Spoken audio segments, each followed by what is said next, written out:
Naga People's Front President Surojile Lejitsi in recent conversation with Nltv stated NPF has decided Tenucho Tunye as their candidate for upcoming Rajya Sabha elections.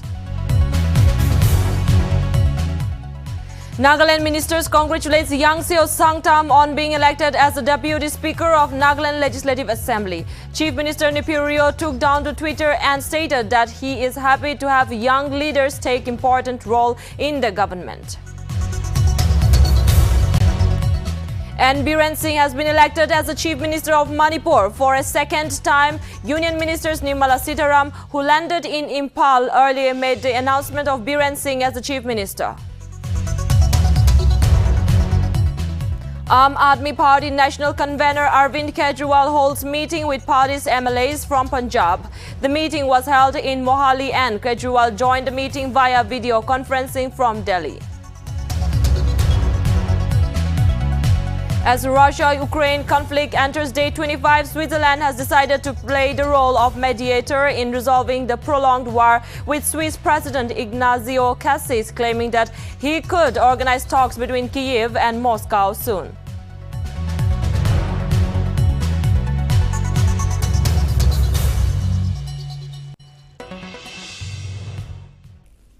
Hello viewers of Nagaland TV, I'm Rinki Gogoi and welcome to Nltv Primetime News. Let's see more of the news in details. The Naga People's Front is mulling to field party working President Tenucho Tunye as its candidate in the upcoming Rajya Sabha election.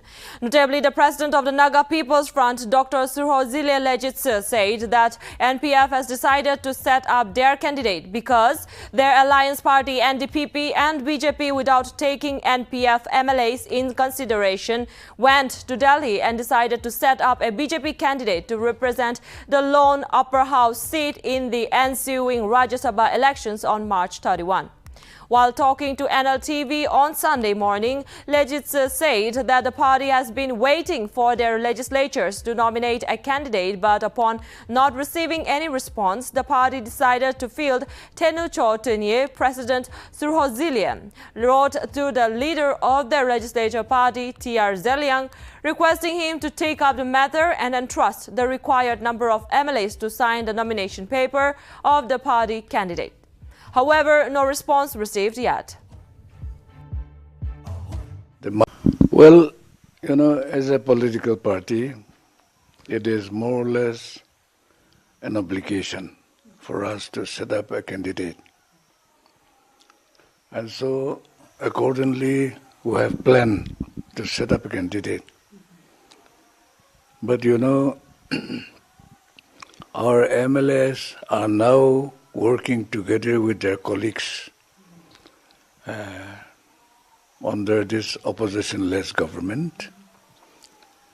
We have given our endorsement, and we were of the opinion that working together, they would coordinate better in other spheres of activities also. But this time, I think, without taking our MLAs into consideration, the other two groups had gone to Delhi and they have committed to stand for BJP candidate. We have no objection. As a political party, when we set up candidate, when they set up candidate, I think there's nothing wrong. Rather, it is an obligation. And so we have decided to set up our candidate. We have prepared everything, but our nominee is yet to file it. The advisor to the Chief Minister and Assistant Vice President of Athletics Federation of India, Abu Mehta, visited venues of the South Asian Cross Country Championships on Saturday. Notably, the championship will be hosted by India at Kohima, Nagaland.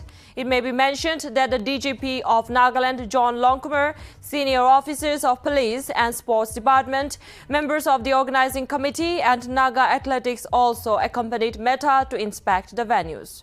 Meanwhile, Mehta took down to Twitter to appreciate the Nagaland police for being such a valuable asset and delivering their services with dedication.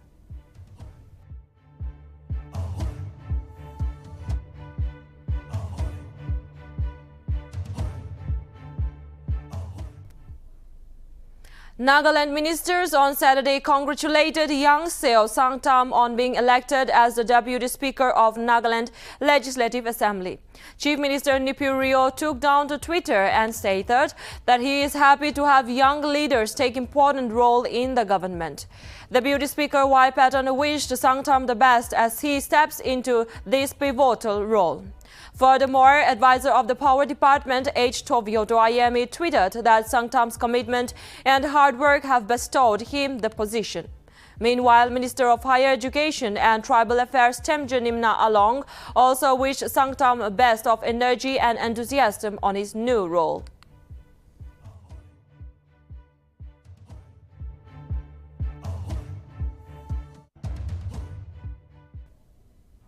The Twensang District Task Force on COVID-19 handed over an ambulance to the Chief Medical Officer Twensang. Notably, the ambulance was purchased under LADP Common Pool 2021 to 2022. It is worth mentioning that the Twensang DTF has purchased the ambulance.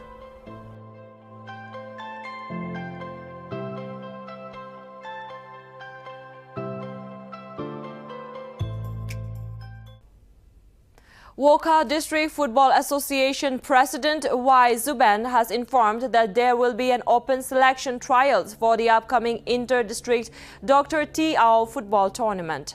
Trials will take place from April 1 and 2 and therefore WADF President informed all the interested players to report at local ground at 12 noon and registrations will be done at the venue. For more information on the tournament, the interested players can contact the President at 96125 37227 and the Technical Director at 96125 96707 and 9863 653910.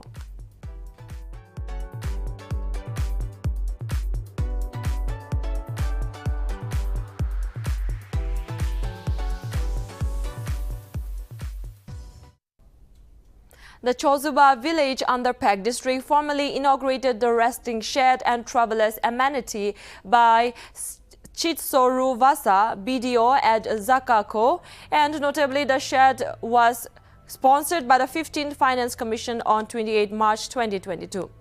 It may be mentioned that the VESA emphasized on importance of the open defecation-free village. Moreover, VESA urged people to invest in the livestock for sustainable economy and preserving water resources.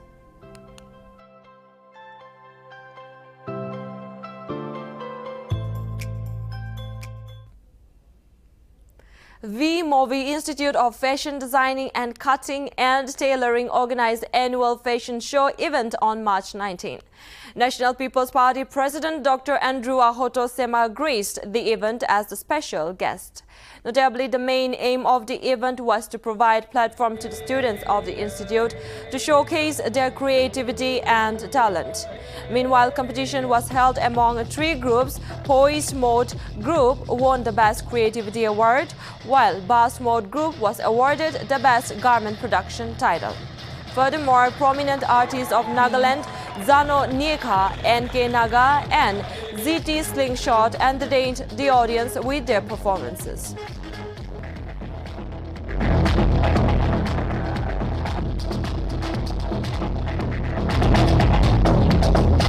I'm very happy for the designer, especially Asa V-Movi, who is personally known to me also in many aspects. And I did agree to say yes when he called me because I love to see youngsters, especially the youths, doing very well. And I'm happy that so many of you Douglas gatherings out here, the judges out here, and all those young entrepreneurs here I could see behind all over. And probably it's dark, so I could not recognize you by face one-to-one.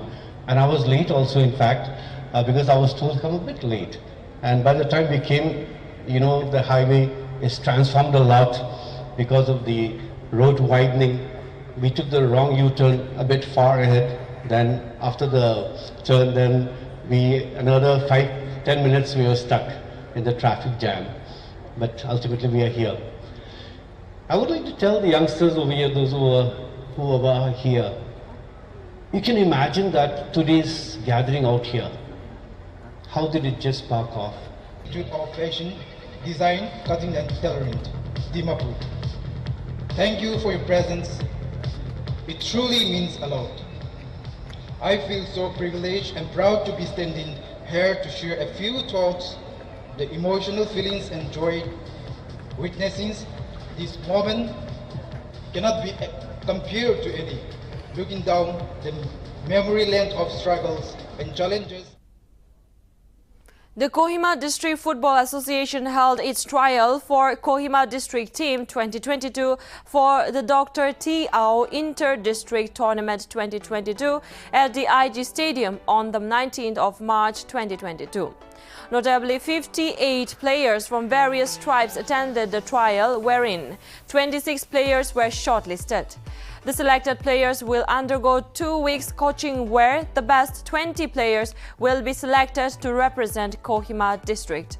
The shortlisted players are namely Razu Sucho Nagi, Ruko Vole Pehuo, Kevi Chuto Kire, Hru Hie Fuze, Nike Tozo Yome, Mezi Zoto Tetso, Akuo Sesi Tso, Kevisali Chesu, Mashikoto Angami, Menu Vole Kire, Puturen Walling, Kevi Sanyo Pesie, Mengu Zile Rutsa, Keto Sile Zatsu, Kekre Letio Tsira, Tianui Tsong Longkumar, Nike Dozo Tsira, Nune Medozo, Messi Vie Kia, Kevi Zaye Kie, Velu Bitio Yome, Malezotio Zuvichu, Keni Sede Pesie, Dito Sitio Zefra, Teja Setio Guerre, and Gideon Leo. It may be mentioned that the Kohima District Football Team 2022 will be coached by Vizovor Lezitse. On the other hand, Vizakolie Medozo will be the assistant coach and Ajo Sofia will be the team manager. Zaki Tulio Krodi will be the assistant team manager, while Zaki Latio Seletse will be the team physio.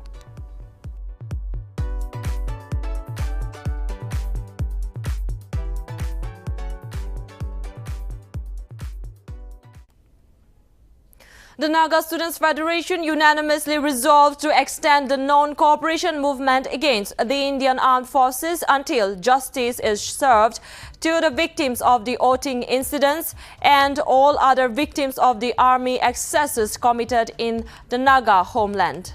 The Federation has resolved that no one shall accept any form of humanitarian or other aid from the Indian Air Forces, nor shall be allowed to invite IAFs to any event in the Naga homeland. Moreover, no one shall partake in any official event of the IAFs, and all federating units and subordinate bodies shall host black flag in their respective Okings. Meanwhile, the units to ensure the similar exercise is carried out in all the Naga villages. The Federation endorsed Executive Council to take up steps for immediate repeal of AFSPA. Furthermore, all the federating units and subordinate bodies were directed to ensure strict implementation of resolutions. The Federation also maintained that defaulting units will attract befitting actions by the Federal Assembly of the Federation.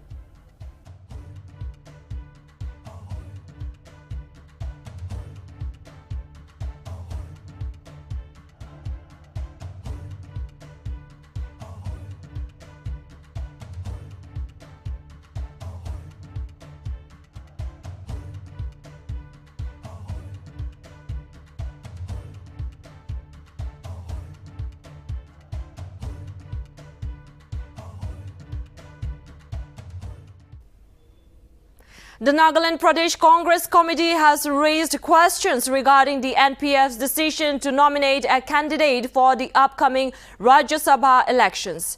NPCC in a press release questioned the seriousness of the NPF regarding the same. NPCC questioned whether the NPF is putting up another act to camouflage regionalism. The NPCC further accused the NPF of compromising with Hindutva or communalism by joining the UDA. The NPCC mentioned that it would be appreciated if the NPF realized their past mistakes and stood up to defend and protect the secular image of a Christian-dominated state. NPCC in the press release reiterated that its constitution is based on the principle of being regional in content and national in outlook. And the NPCC firmly upholds socialist, secular and democratic principles.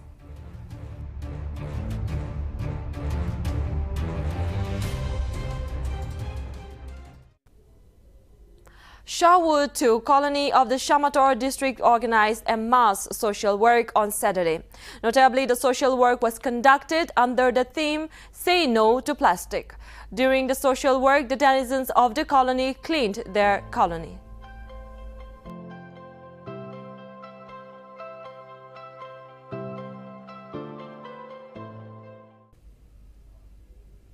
The Hukpang to Naga Junction route in Longlang district has been notified to remain closed from March 19, 5 a.m. to March 21, 5 a.m. for vehicular movement. The DC of Longlang has issued a travel advisory wherein it has notified the denizens of Longlang town and Mongtikang, Pongching, Ulam, Namching, Hukpang, Lingtak, Pongo, Auching, Yongpang, Sakshi, Yangching, Yimchong and Hongniu villages to follow and cooperate with the rules.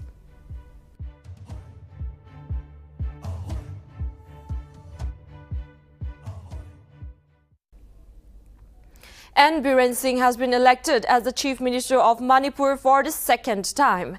The announcement of Biren Singh as the Chief Minister was made by the Union Ministers Nirmala Sitharam and Kiren Rijiju, who landed in Imphal earlier. A former footballer and journalist, Singh led the BJP campaign in Manipur, and though the BJP did not formally announce a chief ministerial phase, he fought the Manipur elections with measured promise to do something about the Armed Forces Special Powers Act, which gives military sweeping powers over the civilians. Biren Singh was up against two more contenders, Biswajit Singh, a senior member of the party, and Yumnam Khemchand, backed by the BJP ideological mentor Rashtriya Sawam Sevak Sangh for the CM seat.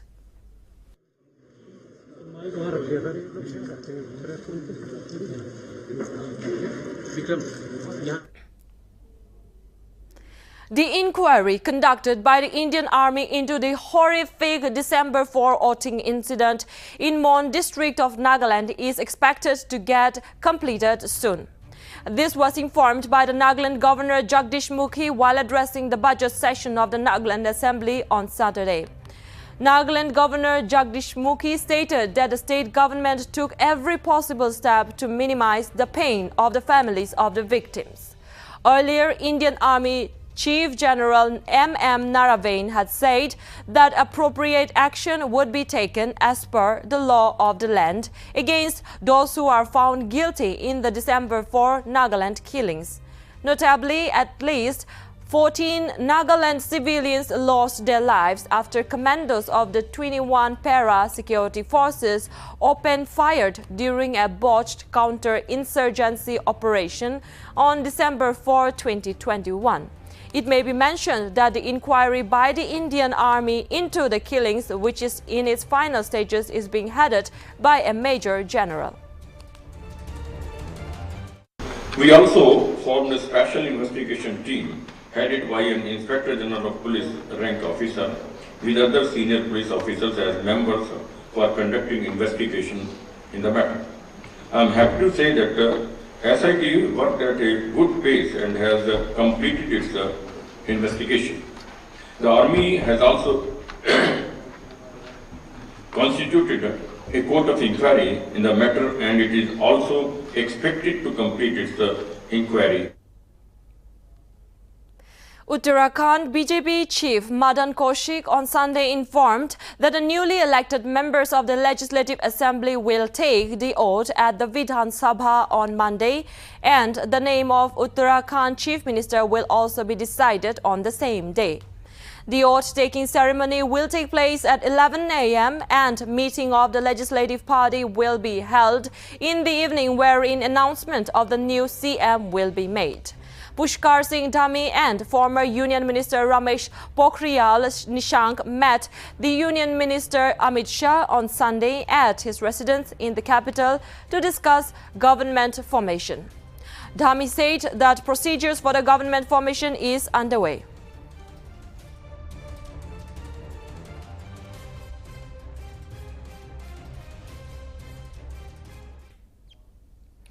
Former Union Minister Sharad Yadav on Sunday merged his Janata Dal Party with the Rashtriya Janata Dal Party led by Lalu Prasad Yadav with the announcement of the merge of the two parties, and the Sharad Yadav said that the move is the first step towards a united opposition. He added saying that it was imperative for the whole opposition parties to unite and defeat BJP. Unification should be a priority and thoughts on who will lead the united opposition should come later. The two leaders of the parties are merging after a span of 25 years.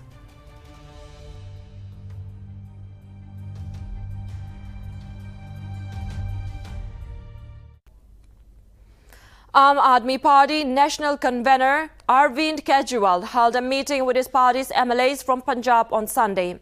The meeting was held in Mohali and Kejriwal joined the meeting via video conferencing from Delhi.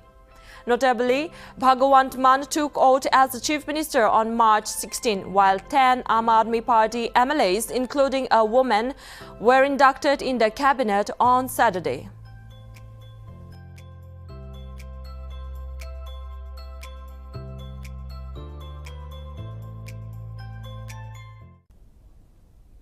Punjab's new cabinet led by the Chief Minister Bhagwant Mann took its first decision on Saturday. Punjab cabinet approves notification of the undertaking recruitments of 25,000 government jobs in the state. Notably, 10,000 jobs will be for various positions in Punjab Police, while the remaining will be in other government departments, boards and corporations of the state government. Mann, after taking the cabinet meeting, said the post will be filled purely on merit basis as per degrees with no partiality, influence or bribes. Mann further added that the Aam Aadmi Party has promised to check unemployment and stop migration of the youths by creating jobs.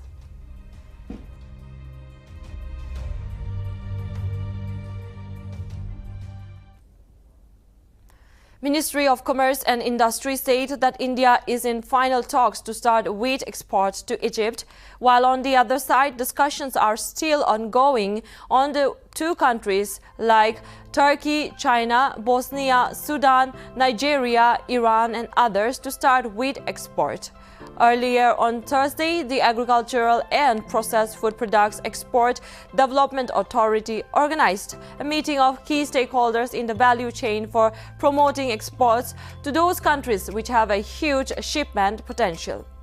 The meeting witnessed the participation of the key stakeholders such as traders, exporters, port officials, policy influencers from the Ministries of Food and Consumer Affairs, railways and officials from various state governments. According to data by the Directorate General of the Commercial Intelligence and Statistics, the top 10 importing countries for Indian wheat in 2020 to 2021 were Bangladesh, Nepal, United Arab Emirates, Sri Lanka, Yemen, Afghanistan, Qatar, Indonesia, Oman and Malaysia. The top 10 countries accounted for more than 99% share in India's wheat exports in 2020 to 2021 in both volume and value terms.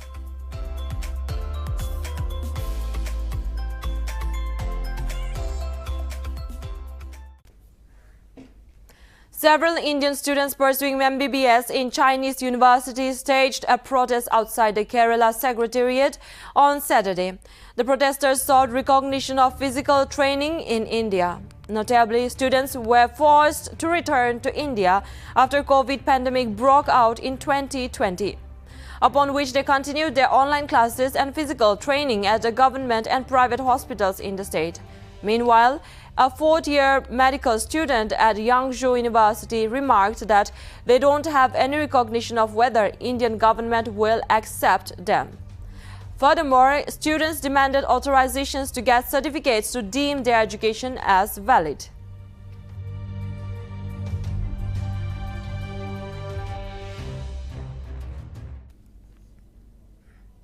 As Russia enters conflict day 25, as Russia-Ukraine conflict enters day 25, Switzerland has decided to play the role of the mediator in resolving the prolonged war.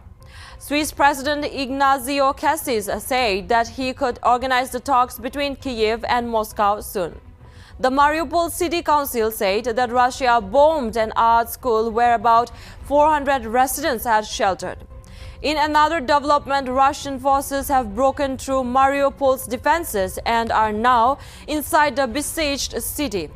Meanwhile, Russia also used hypersonic Kinzhal missiles again to destroy a weapon depot in Ukraine's Ivano-Frankivsk region. Furthermore, the mayor of Chernihiv claimed that dozens of civilians have been killed by indiscriminate artillery shelling and that a hospital has also been hit. Meanwhile, after U.S. President Joe Biden warned China of consequences if it provided material support to Russia's war efforts, Foreign Minister Wang Yi refuted by saying that Beijing always stood for maintaining peace and opposing war, and that time will prove that China's claims are on the right side of history. On the other hand, Ukraine's President Volodymyr Zelensky slammed Russia's siege of Mariupol as a war crime as Russian forces push deeper into the city. Moreover, Japanese Prime Minister Fumio Kishida has urged Indian Prime Minister Narendra Modi to take a tougher line on Russia's invasion, but a joint statement after talks in New Delhi falls short of condemning Moscow's action. On the other hand, more than 3.3 million refugees have fled Ukraine since the invasion, while nearly 6.5 million are thought to be internally displaced. Also, Ukraine's Deputy Prime Minister Irina Vereshchuk said 7 humanitarian corridors will open on Sunday to enable civilians to leave frontline areas. Moreover, the UN warned that humanitarian needs are becoming ever more urgent across eastern Ukraine, with a potentially fatal lack of food, water, and medicines in besieged cities such as Mariupol and Sumy. The UN Human Rights Office also claimed that at least 847 civilians had been killed and 1,399 wounded. 112 children have been killed in Ukraine.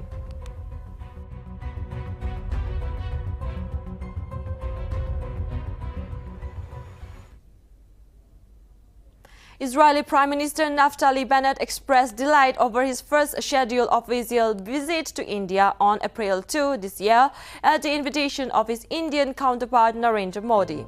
An Israeli government press release informed on Saturday that PM Bennett stated that the Prime Minister Modi and him will continue leading the way for the relation of the two countries. He also stated the purpose of the visit is to advance and strengthen the strategic alliance between the two countries and to expand bilateral ties. And in addition, the leaders will discuss the strengthening of cooperation in a variety of areas including innovation, economy, research and development, agricultural and more. Israeli Prime Minister will meet Prime Minister Modi and other senior government officials as well as visit the Jewish community in the country.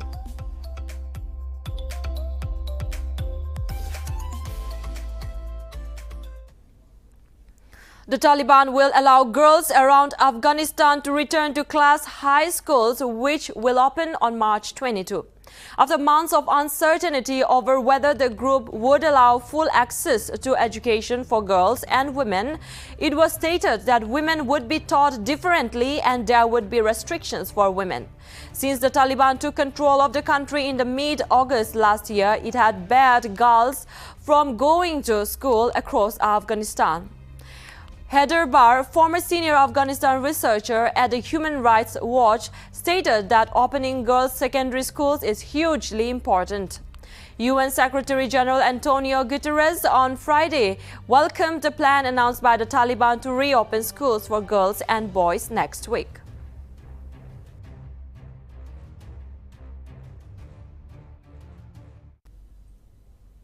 Thank you, viewers. That's all from NLTV Primetime News. For more updates, keep watching Nagaland TV sa Manulagawas.